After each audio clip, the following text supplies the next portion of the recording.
Mr. President, thank you, sir. One quick question. You talk about open-mindedness, tolerance, that you ask the delegates and the participants to bring to the dialogue. What, sir, then is your definition, your vision of success for the forum?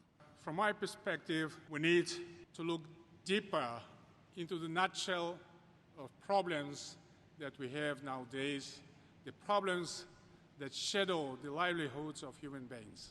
As a matter of fact, the life of ordinary people around the world has become more difficult. We should acknowledge it, first. Secondly, we should not look at the headlines. We should go far beyond the headlines to speak about the problems that, unfortunately, unite us, and we need to tackle them. Shortly speaking, from my perspective, dialogue, exchange of views, as you said, and I said, open-mindedness should definitely prevail. The brinkmanship, the ideology of wars and conflicts.